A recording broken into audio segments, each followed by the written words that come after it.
Hello everyone, welcome back to my YouTube channel Azlan Bhai MBBS. Myself Azlan Shah, I am a first year MBBS student from RGK MCH Kolkata. घड़ी अब दस्तक दे रही है NEET 2026 की. हाँ, अब से लेकर नीट 2026 में तकरीबन 14 दिन का समय बच गया है. आज की इस वीडियो में आपको मैं ऐसी 5 गलतियाँ बताने जा रहा हूँ जो एक ड्रॉपर या नीट एस्पायरेंट हमेशा करता है, जिसके कारण उसका लास्ट मोमेंट पर सिलेक्शन रुक जाता है. चलिए आज की वीडियो को बिना देर किए शुरू करते हैं. Let's start. Take number 1, panic कर जाना. क्या मैंने सारे चैप्टर्स को कंप्लीट किया है अभी तक? अरे मैंने ऑप्टिक्स तो पढ़ा था लेकिन ऑप्टिकल इंस्ट्रूमेंट रह गए हैं. अरे केमिस्ट्री में ये केमिकल रिएक्शन नहीं लग रही है, चलो इसे भी पढ़ लेते हैं. बायो में फ्लावरिंग प्लांट्स की जो फ्लोरल डायग्राम है वो तो मैंने देखा ही नहीं अभी तक, चलो वो भी कर लेते हैं. कहाँ से उसका भी क्वेश्चन आ सकता है हमारे लिए. नहीं, आपको कोई भी न्यू टॉपिक स्टार्ट नहीं करना इन आखिरी के 14 दिनों में. अगर आप कोई भी न्यू टॉपिक स्टार्ट करने जा रहे हैं तो अभी रुक जाइए. अभी भी आपके पास नहीं है, अभी आप रुक जाइए, क्योंकि इससे क्या होगा, जो भी आपने पढ़ाई की है पहले के टॉपिक्स को जितने बार आपने रिवाइज किया है, इस न्यू टॉपिक की एंट्री करते ही हो सकता है आप वो भूल जाएं या एग्जाम के दिन कंफ्यूज हो जाएं. इसके लिए बेहतर है कि don't pick up new topics now, just revise the previous topics. Mistake number 2, skipping and neglecting NCERT in the last 14 days. आपको आखिरी के 14 दिनों में किसी सर के शॉर्ट नोट्स या कोई भी कोचिंग इंस्टीट्यूट के जो ब्रीफ फार्मूले हैं उससे ज़्यादा आपको एनसीईआरटी पर फोकस करना है. एनसीईआरटी की जो समरी दी हुई है वो सारे कोचिंग इंस्टीट्यूट से बढ़कर है. जो उसमें लाइन दिया गया है वो आपके अगर जहन में रह जाता है तो आप एमसीक्यू को ईजिली सॉल्व कर लेंगे. आप आखिरी के दिनों में कोई भी न्यू नीट मॉड्यूल या नए क्वेश्चन बैंक को आप नहीं पढ़ें. जो भी आपने प्रैक्टिस किया है, बेसिकली एनसीईआरटी की जो समरी है, मैं बार बार इस पर फोकस इसलिए कर रहा हूँ क्योंकि नीट 2025 में आपने देखा ही समरी की पार्ट से भी बहुत सारे क्वेश्चंस आए थे. बायोलॉजी, केमिस्ट्री और फिजिक्स तीनों पार्ट में इसे क्वेश्चंस आए थे समरी से.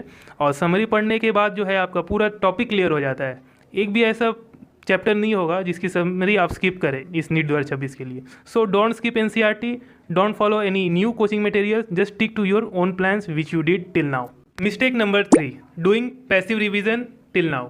अभी तक आपने बहुत सारे पैसिव रिवीजन की है. पैसिव रिवीजन का मतलब क्या है? आपने कोई चैप्टर उठाया, जैसे मान लीजिए एटम मॉलिक्यूल्स जो चैप्टर है आपका केमिस्ट्री का, या न्यूक्लियर फिजिक्स, कोई भी चैप्टर आप उससे पढ़ने लग जाते हैं, उसकी थ्योरी पढ़ने लग जाते हैं. इन आखिरी दिनों में आपको थ्योरी पढ़ के टाइम वेस्ट नहीं करना है. मैं बार बार बोल रहा हूँ, टाइम वेस्ट से बचिए. आखिरी के दिनों में आपको जिस भी टॉपिक पर डाउट हुआ है, मान लीजिए कोई पार्ट की आपको एमसीक्यू प्रैक्टिस करने अभी भी बाकी है तो उसे आप करें, क्योंकि एमसीक्यू प्रैक्टिस करने से आपका एक्टिव रिवीजन होता है. एक्टिव रिकॉल का मतलब क्या है? आप खुद सवाल बना रहे हैं एक आंसर की. जैसे कोई स्टेटमेंट दिया हुआ है तो आप इसे कई दायरों से, कई एंगल से माप रहे हैं कि इस पर ये सवाल बन सकता है, अगर इसको ये इस तरीके से पूछा जाए तो इसका जवाब क्या होगा. इसलिए आखिरी के दिनों में आपको एक्टिव रिवीजन करनी है.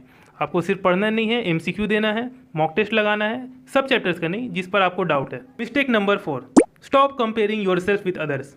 अरे उस लड़के के तो 550 आ रहे थे, आखिरी में ऐसा क्या हो गया कि उसके 650 मार्क्स आने लगे, मैं तो 580 पर ही अटका हुआ हूँ. अरे उसको देखो, वो तो तब से 650 मार्क्स लाता था, आखिर में उसका 600 भी क्रॉस नहीं हो रहा है. मैंने कई महीनों से ट्राई किया, मेरे 600 खुद क्रॉस नहीं हो रहे हैं. नहीं, बिल्कुल भी नहीं. आखिरी के मंथ्स में आपको अपने और दूसरों के स्कोर्स को कंपेयर करना बिल्कुल छोड़ देना है. आपको अपने ऊपर इम्प्रूव करना है और अपने स्कोर्स को इम्प्रूव करना है हमेशा. अब दूसरे के स्कोर्स को मत जाइए कि उसने इतना पढ़ लिया, उसकी इतनी तैयारी हो गई. नहीं, बिल्कुल नहीं. आपको अपने ऊपर फोकस करना है, अपने ऊपर हिम्मत रखना है और जितना ज़्यादा से ज़्यादा हो सके अपने आप पर भरोसा रखना है. 5 and the biggest common mistake we do is having irregular body clock. कभी 3 बजे सोए, कभी 12 बजे रात में सोए, कभी तो सुबह हो गई पढ़ते पढ़ते, नींद का ध्यान ही नहीं रहा. कभी 12 बजे सोए, 6 बजे उठ गए पढ़ने के लिए. नहीं, आपको एक अपना रेगुलर बॉडी क्लॉक बना के रखना है. इन आखिरी के दिनों में आपको डेली कम से कम at least 8 hour of complete sleep लेनी है, डीप स्लीप, ताकि आपका माइंड रिफ्रेश हो सके. सारे फॉर्मूले, सारे ट्रिक्स जो भी आपने पढ़ा है, जितनी भी कॉन्सेप्ट आपने पढ़ी है, आपको पूरा वो दिमाग में बैठ सके सही से. आपको मिस्टेक नहीं करनी है कि नींद कम कर दे और रिवीजन ज़्यादा कर दे. नहीं, इससे आपका नेगेटिव इफेक्ट पड़ेगा. इससे आपको फ़ायदा नहीं, उल्टा नुकसान होगा. और जो मैंने पहले भी बताया है कि 2 से 5 का जो वक्त है उस पर आपका ब्रेन सबसे ज़्यादा वर्क करना चाहिए. इन आखिरी के 14 दिनों में, जैसे आप पहले भी करते आए हैं, 2 से 5 तक आपको अपना ज़्यादा से ज़्यादा स्टडी वर्क करना है और अपने ब्रेन को एक्टिव रखना है. 2 से 5 के बीच में बिल्कुल भी नहीं सोना है और बाकी जो रात का टाइम है वो सिर्फ रेगुलर स्लीप में देना है और सही से पढ़ाई करनी है. So these were the 5 common mistakes that every NEET aspirant does in their last 14 days before NEET exam. तो आपको इन आखिरी के 14 दिनों में पैनिक नहीं करना है, टेंशन नहीं लेना है, अपने आप को कंपेयर नहीं करना है दूसरों से, कोई नई टॉपिक नहीं उठानी है पढ़ने के लिए, और सबसे इंपॉर्टेंट एक्टिव रिवीजन करना है. So best of luck for you NEET exam. इन आखिरी के 14 दिनों में मैं आपके हमेशा साथ रहूँगा. अगर आपने मेरे चैनल को सब्सक्राइब नहीं किया है तो आप अभी सब्सक्राइब करें. और कोई भी आपको डाउट है तो मुझसे आप कमेंट सेक्शन में पूछ सकते हैं. आपका भाई अजलान भाई MBBS इन आखिरी के 14 दिनों में आपके साथ है.